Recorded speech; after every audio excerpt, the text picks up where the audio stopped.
Воскресный день совсем не повод отдыхать. Близится празднование юбилея республики, а потому все работают в ускоренном режиме. Сцена готова, свет, звук и декорации устанавливает московская техническая группа. Из летнего амфитеатра танцевальные коллективы переместились на главную сцену на площади Алания. Завтра уже состоится генеральный прогон всего нашего мероприятия.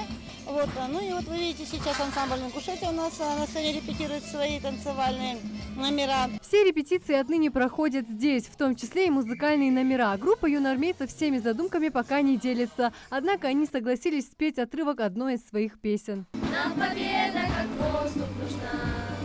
Мы хотим всем рекордам наши звонкие дать имена.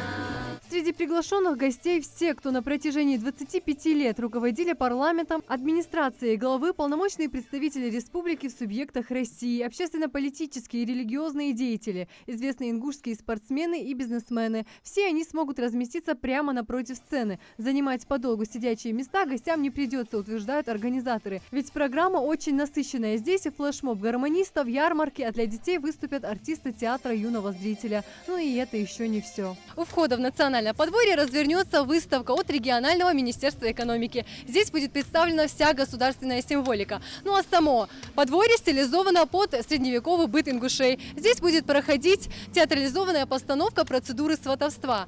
Кроме того, для желающих проведут мастер-классы по кузнечному делу. Те экспонаты, которые не принадлежат музейному фонду, можно будет приобрести совсем горяченькими. Выставка картин, поделок декоративно-прикладного искусства и национальная одежда. Это и многое другое порадует жителей и гостей республики 11 июля на площади Алания в столице Ингушетии Магазе.